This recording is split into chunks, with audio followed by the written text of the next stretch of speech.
ang GMA Regional TV, One Mindanao. Aniya na ang mga dagkong balita karong adlaw sa One Mindanao. Send-off ceremony gipahigayon sa Davao City alang sa unom ka Philippine Air Force personnel nga namatay sa pagkahagsa sa helicopter sa Agusan del Sur. Duha ka individual nga illegal nga naga-refill of butane canisters sikop sa NBI 11. Rider ug angkas patay dihang na aksidente human nakaligis og iro ug nalagpot padulong sa kasugat nga bus. Congressman Paulo Duterte mibuelta kang Congressman Antonio Tinio nga undangon ang paggamit sa Davao sa political drama. Hagit sa Batanong Duterte, imbestigahan sab sa ICI ang ubang lugar. Mabulukong kultura ug pagprotekta sa Mount Kitanglad. Gipakita sa pagsaulog sa 29th Aldauta Kitanglad. Kini ang GMA Regional TV, One Mindanao. Mayong hapon Mindanao, ako si Sara Hilomen Velasco. Gipahigayon sa Davao City ang send-off ceremony alang sa unom ka personahe sa Philippine Air Force nga namatay sa paghahagsa sa gisakyang helicopter sa Loreto, Agusan del Sur. Ani report ni John D. Esteban. Dangoy-ngoy sa pamilya ang miputo sa Tactical Operations Wing Eastern Mindanao sa Davao City. Dihang nakita nga anaa sa samang si Sergeant Yves Sihob. Si Sergeant Sihob, usa sa unom kasakay sa nahagsa nga Super UE helicopter sa Loreto, Agusan del Sur niadtong November 4. Gamit ang aircraft sa Philippine Air Force, gidala ang patayng lawas si Sihob sa General Santos City. Gawa si Sergeant Sihob na kumpirma sa pinaagi sa autopsy o forensic examination ang identity sa uban pang na-recover nga patayng lawas. Lakip ang duha ka piloto nga sila Captain Polly Dumagan ug Second Lieutenant Royce Luis Camigla. Ang crew nga sila Sergeant John Christopher Golfo, Airman First Class Erickson Merico ug Airman Amir Kaidar Apion. Ang patayng lawas si Apion giuli sa Zamboanga City samtang ang laing upat gidala sa kauluhan. Usa ka hasubo apan halandong send-off ceremony ang gipahigayon sa Philippine Air Force alang kanila ang gigpagsaludo sa ilang serbisyo o sakripisyo sa katawhang Pilipino. Kahinumdumang paingon sa Butuan City ang helicopter aron unta magpahigayon og humanitarian assistance and disaster response missions alang sa relief operation sa Bagyong Tino. Ang Eastern Mindanao Command mipasalig nga dunay ihatag nga suporta alang sa nabiling pamilya, lakip na ang pinansyal nga tabang. As of this time, di pa kami makapagbigay ng about sa investigation, ongoing pa sila. Kauban, si Bebot Kahes sa kamera, John D. Esteban, One Mindanao. Duha ka individual nga illegal nga naga-refill og butane gas canisters ang arestado sa NBI Sembro sa Panabo City sa Davao del Norte. Nagpaymang na otoridad sa katawhan nga siguruhong gikan sa lehitimong supplier ang ginapalit nga butane gas aron malikay sa mga disgrasya. Ani report ni Argil Relator.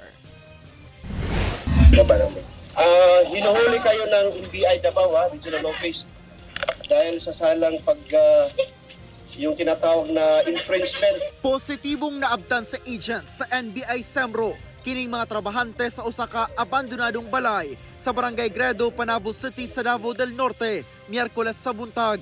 Sa maong balay, giingong ginapahigayon ang illegal nga pag-refill og butane gas canisters. Ana sa 1,600 butane gas canisters og sobra na pulo ka mga tag-as nga tangke sa LPG ang nakumpiska sa NBI. Lakip ang ginagamit nga decanting machines.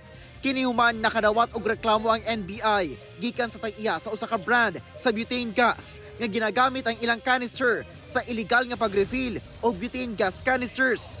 Duha ka mga lalaking trabahante, edad 32 o 27 ang ginakop sa NBI. Sabi natin, unfilled to. Lalagay lang nila dyan. Saka ito, kunwari ito, apat or the same thing dito. Apat yan, apat. So, they can produce 4 butane canisters in a matter of seconds. They fabricate this purposely for decanting, pero this is the appropriate gadgets. Ginabaligya kini sa mga suspect sa mas ubos nga presyo kung itandi sa lehitimo. Aminado hinuon ang mga dinakpan sa illegal nga binuhatan. Duha ka tuig na matud pa ang ilang operasyon. Tinuod na dili ang mga Kasugo lang mi ba? Ginasubay pa sa NBI ang mga nagpaluyo sa maong illegal na operasyon. Kalapasan sa trademark infringement, ubos sa Intellectual Property Code, Unfair Competition ug LPG Industry Regulation Act ang atubangong kaso sa mga dinakpan. Nagpahimangno ang NBI sa katawhan nga siguruhon gayod nga lehitimo ang ginapalit nga butane gas canister aron luwas sa mga disgrasya. Duna naman goy mga kaso nga nibusikan ug giulbo ang sunog tungod sa paggamit og illegal nga canister. Isang pagkakamali mo dyan, if you are not fully equipped of the proper gadgets, magkakaroon ng abnormality doon sa production mo. Now, nobody knows kung kailan sasabog yan. Usa sa mga timailhan nga lehitimo, selyado kini ug ana sa saktong timbang. Kauban si Jojo Solarte sa kamera. Ako si Orgil Relator. 1 Mindanao. Ato ng sayro ng dugang pang mga balita sa Mindanao. Makabanato si Efren Mamak live sa General Santos City. Efren. Salamat, Sarah. Gipangguba sa otoridad ang nasa kapin 1 billion pesos nga kantidad sa mga nasakbit nga illegal nga droga sa Region 9 nga gipaygayon sa Zamboanga City. Ani ang detalye. Gipaubos sa thermal destruction pinaagi sa usa ka boiler kini mga nakumpiska nga mga illegal nga droga nga gipahigayon sa usa ka planta sa Barangay Talisayan, Zamboanga City adlang Huwebes. Gilangkuman kini sa kapin 164 ka kilo sa shabu, kapin 6.6 ka kilo sa marijuana ug kapin 4 ka gramo sa ephedrine nga usa ka stimulant. Ang maong mga illegal nga droga mukantidad tanan ug kapin 1.1 billion pesos nga matud sa PIDEA mauna ang kinadakuang drug destruction na himo sa buhatan ubos sa ilang anti-illegal drugs operation. Hiniusa na kuno kini gikan sa managlayang operasyon sa PIDEA 9 ug PNP sa Zamboanga Peninsula sukad tuig 2020 hangtod 2025. Ang pagsunog diini nakabase kuno sa court order gikan sa Regional Trial Court sa Pagadian City, Molave ug San Miguel sa Zamboanga del Sur, lakip na sa Iligan City, Isabela City, Basilan ug sa Zamboanga City. Atol sa destruction activity, mitambong sab ang ubang mga opisyales sa LGU, PNP, Philippine Coast Guard, Department of Justice ug uban pa. Mipasalig ang PIDEA nga mas pahugtan pa nila ang kampanya batok illegal nga droga sa rehiyon. Kauban si Gary Balantay ug Bong Vicencio, Efren Mamak. 1 Mindanao. Gitubag ni Davao City 1st District Congressman Paulo Duterte ang mga alegasyong gibato kaniya ni ACT Teachers Party List Representative Antonio Tinio labot sa duna matud pay sobra 4 billion pesos ng mga proyekto sa unang distrito sa Davao City nga irregular o dili ba ka questionable. Ang detalye sa live report ni Argil Relator. Argil. Sara, tubag ni Congressman Pulong nga nag-exist ang mga estruktura o ginaserbisyuhan sa mga proyekto ang katawhang Dabawenyo. Gihagit sab niini si Congressman Tinio nga personal mo bisita aron nga masaksihan ang kondisyon sa maong mga proyekto ingon man makahinabi ang katawhan. Samtang sumala sa NBI Semro sa ilahang pagpanubay, walay natala nga ghost project sa Davao City. Gibutyag ni ACT Teachers Party List Representative Antonio Tinio nga anaa sa 4.35 billion pesos nga kantidad sa flood control projects gikan 2019 hangtod 2022 sa Davao City 1st District ang irregular kung dili man questionable tungod sa overlapping, double funding ug kulang og detalye. Gikan matud pa ang impormasyon sa datos sa sumbong sa Pangulo website ug submission sa DPWH. Sa pahayag ng ipagula ni Davao City 1st District Congressman Paulo Duterte, walay angay itago ang Davao City. Ang matag flood control project sa Davao ug Matina Rivers napatuman, inspected ug validated sa DPWH ug COA. Naga-exist ang mga estruktura o giserbisyuhan niini ang katawhan. Sumala ni Kong Pulong ang giingong expose ni Tinio, usa ka desperado ug ignorante nga pamasin aron birahon ang Davao ngadto sa laing sirko sa walay basehan nga mga akusasyon. Kung nagtuo matud pa si Congressman Tinio og accountability, nganong dili maglusad og inspeksyon sa Luzon kun asa una na gibutyag ni kanhi Governor Chavit Singson nga dunay ghost og substandard projects.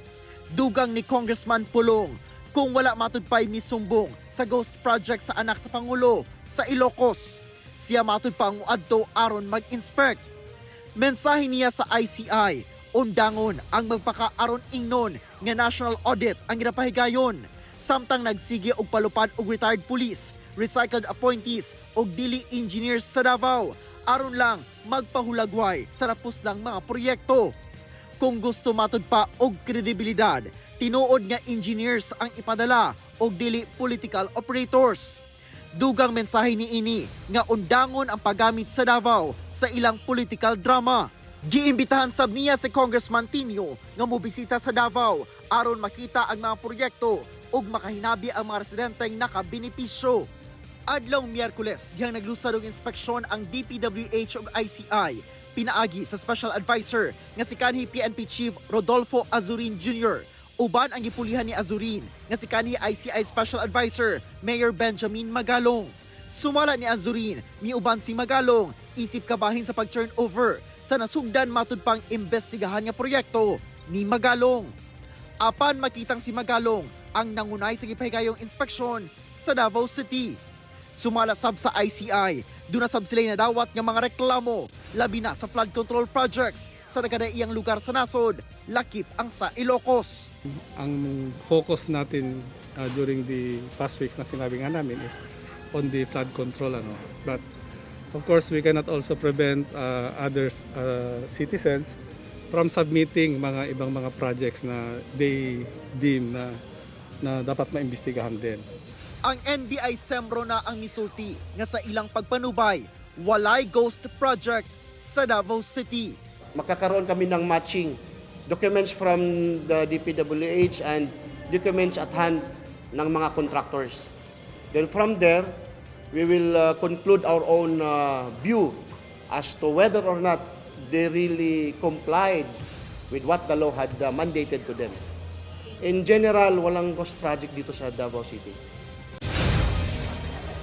Sara sa pagtabang matud pa sa NBI Sembro sa investigasyon labot sa mga flood control project, no, tutukan sab nila ang mga proyekto gawa sa Davao City, no, sa tibuok Davao region. Sara. Kay dagang salamat, Argil Relator.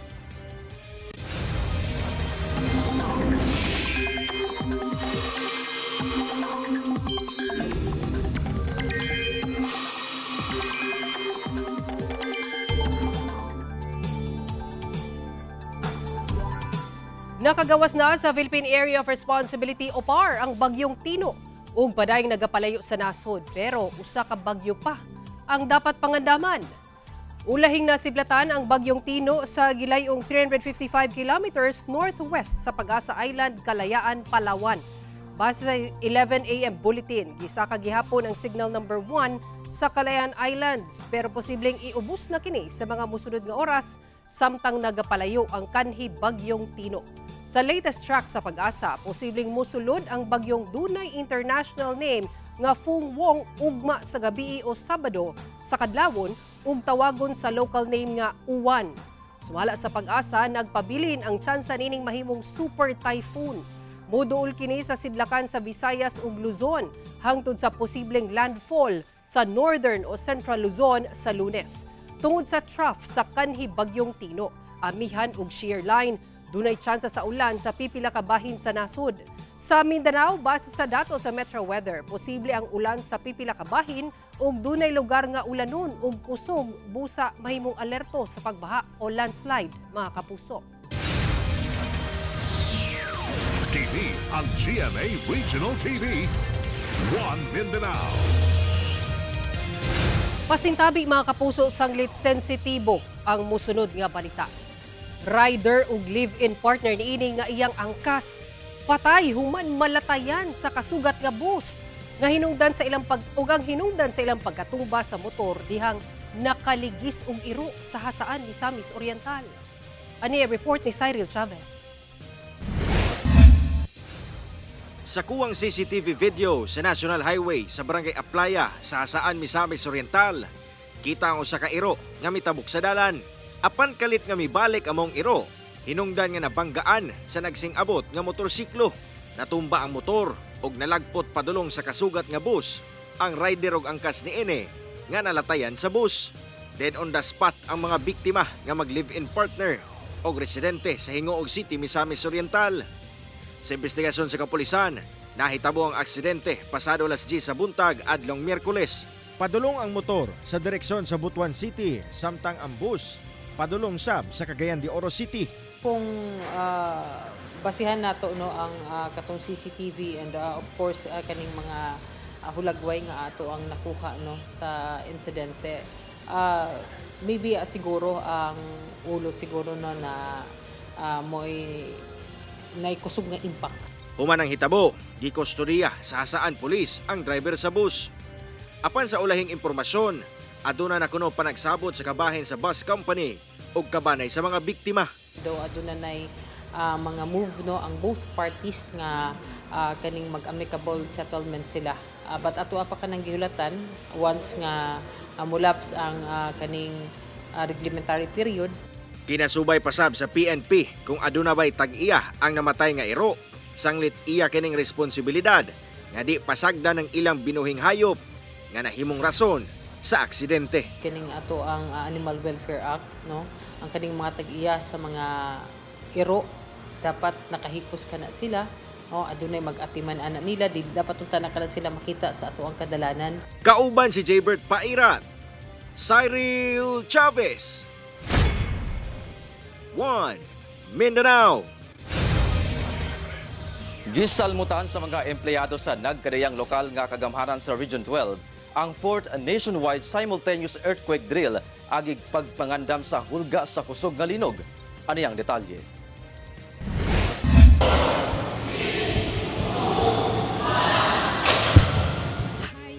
Human ang ceremonial pressing of the button isip timailhan sa pagsugod sa 4th nationwide simultaneous earthquake drill sa Santa Catalina, Ilocos Sur adlang Huwebes, gilayong nagpaygayon sab og duck cover and hold isip response sa linog ang pipila ka LGU sa Region 12.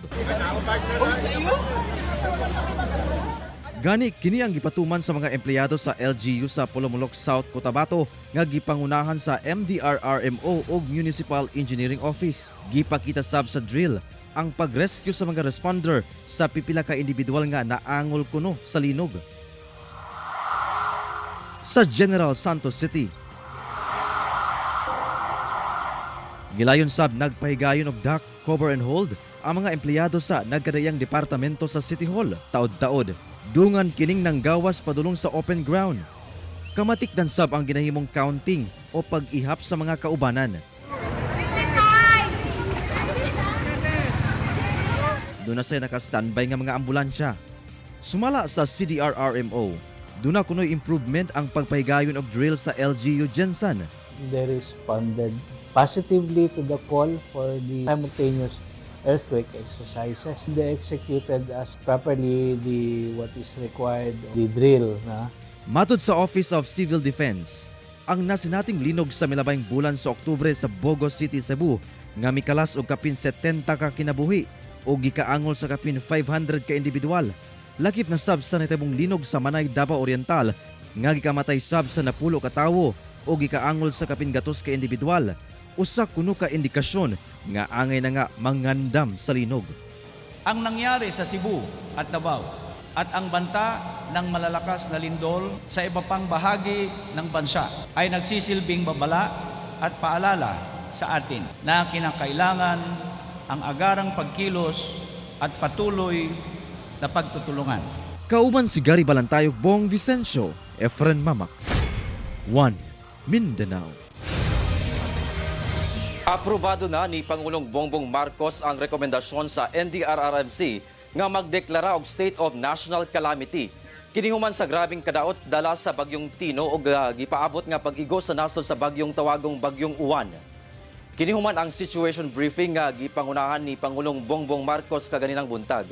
Ubos sa state of national calamity, mapapaspas ang access sa emergency funds o procurement process nga makapadali sa pagresponde sa gobyerno sa panginahanglanon sa nabagyuhan. Samtang gimando sa Pangulo ang paghatag og relief effort sa mga nabagyuhan, partikular ang Cebu. Gipaandam sab niya ang mga ahensya para sa bagyong Uwan nga posibleng muigo sa Cagayan Province ug North ug Central Luzon. Pero dili daw biyaan ang Cebu kung asa daghan ang nawad-an og panimalay ug daghan ang nangamatay. Mobisita ang Pangulo ugma sa Visayas aron personal nga pangunahan ang relief operation sa gobyerno. Mga kapuso, ani ana ang midaog alang sa Week 3 sa Kapuso Kasiyahan Panalo gikan September 27 hangtod October 17 entries.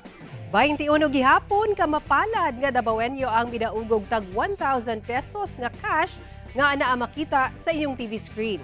Samtang ang duha ka midaugog tag 5,000 pesos cash mao sila Noel Villanueva ug Mary Grace Comanda. Congratulations sa tanang midaog. Ang Kapuso Kasiyahan Panalo ang Regional Proof of Purchase promo sa GMA. Mamahimong magpadala sa ilang entry sa mga kapuso sa Davao Region para sa chance nga makadaog og mga papremyo. Pwede ka mong magpadala sa inyong entries hangtod ugma November 7, 2025. Pwede ninyong ihulog ang entry sa GMA Regional Station o kaha sa piling supermarkets o groceries sa Davao. Bisitahan lang ang official Facebook pages sa GMA Promos alang sa kumpletong listahan sa Dropbox locations ug sa uban pang announcements. Mga kapuso, magbantay sa fake news, fake Facebook accounts o kaha sa mga scam text. TV ang GMA Regional TV. One Mindanao. 12 ka crew sa usa ka sakayang pandagat ang arestado. Human na kumpiska ang karga nga 43.5 million pesos nga kantidad sa gingong smuggled nga sigarilyo sa Davao del Sur. Giling naglusad og Maritime Law Enforcement and Interdiction Operation ang naval units sa Naval Forces Eastern Mindanao. Human nakadawat matud pa og report gikan sa concerned citizen nga dunay jungpong type watercraft nga gisuspetsahang dunay illegal nga aktibidad sa kadagatang sakop sa Barangay Bato sa Santa Cruz, Davao del Sur adlaw Miyerkules. Sa investigasyon, gipanag-iyahan ang mong bangka sa usa ka lalaking taga-Lantawan, Basilan ug dunay 12 ka Filipino crew. Nadiskubre ang karga sa bangka nga 1,107 ka karton sa foreign brand nga sigarilyo nga mobalor sa 43.5 million pesos. Wala kini saktong mga dokumento. Walay pahayag ang mga dinakpan apan sa pagpangutana sa mga otoridad. Gibuti nga gikan ang mga kontrabando sa North Sulawesi, Indonesia ug idiskarga sa Barangay Bato. Mag-atubang ang mga dinakpan og kasong paglapas sa Customs Modernization and Tariff Act of 2016. Nagpadala og mga personahe ang Davao Light and Power Company sa Cebu Province alang sa pagbalik sa kuryente sa mga naapektuhan sa pagbaha dala sa Bagyong Tino. Sumala ni Fermin Edilion, ang head sa Reputation Enhancement Department sa DLPC, sa impormasyong nakuha sa GMA Super Radio Davao. Duha ka team nga gilangkuban sa 11 ka mga linemen ang gipadala kauban ang mga dagkong ekipo sama sa bucket truck ug uban pang mga tools. Ang mga personahe dunay kahanas alang sa pag-ayo ug pagbalik sa linya sa kuryente nga naapektuhan sa kalamidad. Bulungtad ang deployment sa DLPC hangtod sa kinahanglan pa sila sa Cebu Province. Kainumdumang nakasinati og halapad nga pagkawala sa kuryente ang dakong bahin sa probinsya sa Cebu human ang pag-igo sa Bagyong Tino. Base sa ulahing datos sa Visayan Electric Company Incorporated as of November 5, anaa pa lang sa 43% nga nabalik ang kuryente sa mga apektadong konsumante. Lakip sa mga naapektuhan ang lungsod sa San Fernando, Minglanilla, Consolacion ug Liloan ug mga syudad sa Naga, Talisay, Cebu ug Mandaue. Mga kapuso, nagpadayon ang big time pamaskong handog nga proof of purchase promo sa GMA nga mo ang Kapuso Big Time Panalo Season 4.